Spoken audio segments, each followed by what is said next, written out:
राजनीति विज्ञान के अध्ययन का महत्व आज हम देखेंगे। इसमें अरस्तु का जो कथन है, सबसे बड़े राजनीतिक चिंतक रहे हैं हमारे राजनीति विज्ञान में अरस्तु। उन्होंने कहा है राजनीति विज्ञान सर्वोच्च विज्ञान है। इसका जो राजनीति विज्ञान की महत्व या उपयोगिता है उनको हम निम्न बिंदुओं पर अध्ययन करेंगे। उनमें सबसे पहला हम देखते हैं मानव अधिकार व कर्तव्यों का ज्ञान। मानव के क्या क्या अधिकार संविधान के द्वारा उसको प्रदान किए गए हैं, उनके कर्तव्य क्या क्या हैं और उन कर्तव्यों और अधिकारों का वो उपभोग और उनका निर्वहन कैसे करेगा, किस तरह से राज्य के द्वारा अपने कर्तव्यों को करेगा, उसके स्वयं के क्या क्या अधिकार हैं, इसकी जानकारी हमको राजनीति विज्ञान के अध्ययन से ही मानव अधिकारों के अध्ययन और कर्तव्यों के अंतर्गत प्राप्त होता है। दूसरा हमारा है मानवीय दृष्टिकोण में उदारता। इसके अंतर्गत जो हमारा वैज्ञानिक विकास के कारण संपूर्ण विश्व के मनुष्य एक दूसरे के आज समीप आ गए हैं, इस समीपता के जो प्रमुख सिद्धांत हैं वो यह है कि हम अपने परिवार, ग्राम, क्षेत्र, परिवार से ऊंचा उठकर हम देश के प्रति, देश से भी ऊंचा उठकर हम विश्व के प्रति सोचें। हमारा जो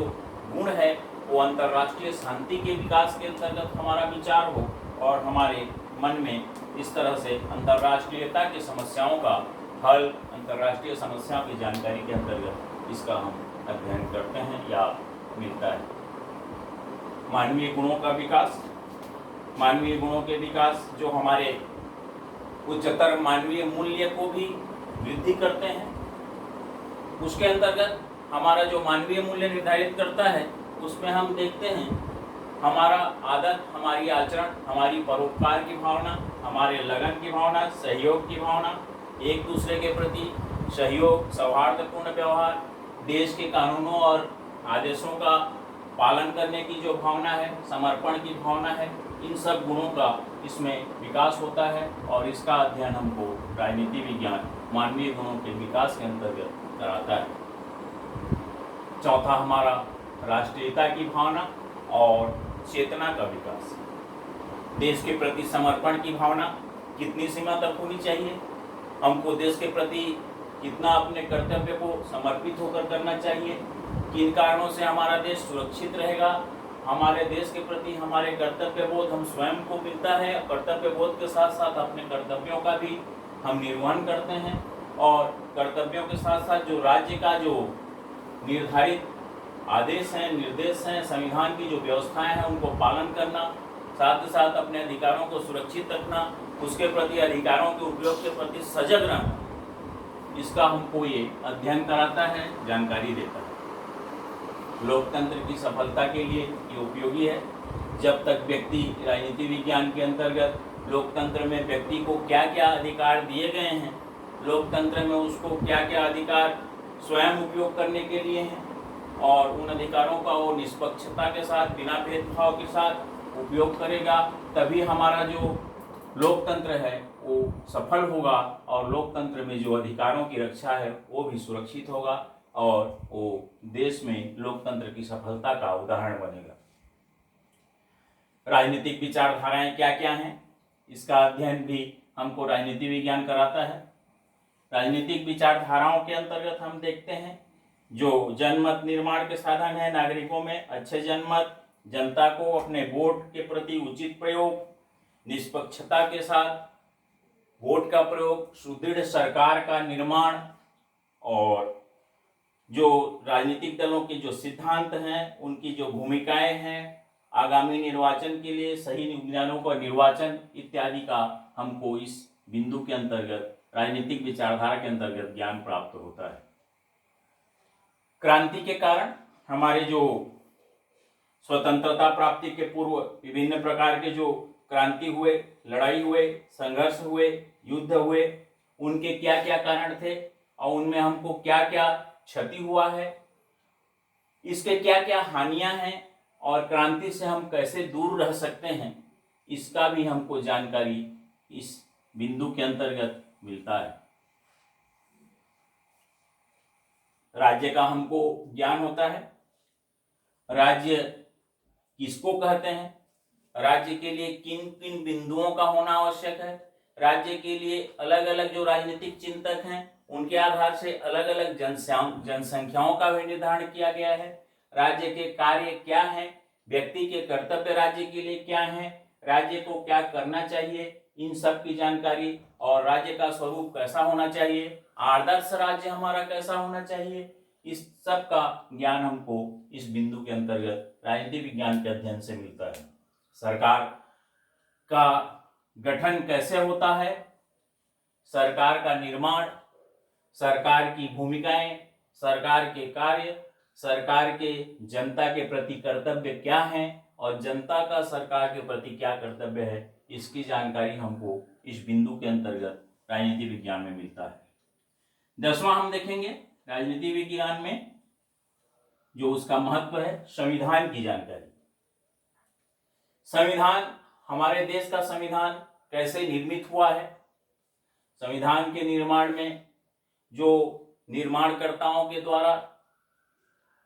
जो लक्ष्य राज्य के लिए, देश के लिए निर्धारित किया गया था, व्यक्ति के विकास के लिए निर्धारित किया गया था, वो क्या क्या है, संविधान के सीमाएं क्या हैं, संविधान के लिए क्या क्या व्यवस्थाएं संविधान में हर व्यक्ति को दी गई है, संविधान का हम पालन कैसे करें, संविधान से अलग होकर हम अलग जीवन जब जिएंगे तो इसमें क्या व्यवस्था है, दंड की कैसी व्यवस्था है, संविधान के पालन हम क्यों करें, इस सब की जानकारी हमको संविधान के अध्ययन अंतर्गत हमको राजनीति विज्ञान के इस बिंदु के अंतर्गत मिलता है। राजनीति विज्ञान का हमारा जो अध्ययन है उसमें हम 11वां बिंदु देखेंगे, इसका जो महत्व है, स्वस्थ राजनीतिक दलों का निर्माण। राजनीतिक दल हमारे लोकतंत्र की प्राण है। लोकतंत्र की कल्पना हम बिना राजनीतिक दलों के नहीं कर सकते और राजनीतिक दल सरकार के संगठन में उनकी पूर्ण भूमिका रहती है। राजनीतिक दलों का स्वरूप जो है वो स्वस्थ होना चाहिए, किसी प्रकार से राज्य के संविधान के विपरीत न हो, आदर्श राज्य की कल्पना जो दल करते हो ऐसा व्यवस्था होना चाहिए, व्यक्ति के समग्र विकास की कल्पना करते हो, सर्वोदयपूर्ण व्यक्तित्व के विकास की कल्पना करते हो, ऐसे राजनीतिक दलों का गठन होना चाहिए। और इसका गठन किसके द्वारा किया जाता है, किन आधारों पर किया जाता है, इसकी जानकारी हमको इस बिंदु के अंतर्गत मिलता है। उत्तम कला प्रशासन, उत्तम कला प्रशासन कहेंगे तो हम इसके अंतर्गत हमारा जो शासन तंत्र चलता है उसमें जो कर्मचारी हैं, जो नौकरशाही हैं, उनका जो शासन तंत्र का संचालन में जिनका अहम भूमिका है, वो कैसे प्रशिक्षण प्राप्त करेंगे, उनकी नियुक्तियां कैसे होंगी, उनकी भर्ती कैसे होंगे, उनके क्या कर्तव्य हैं, उनके कर्तव्यों का निर्वहन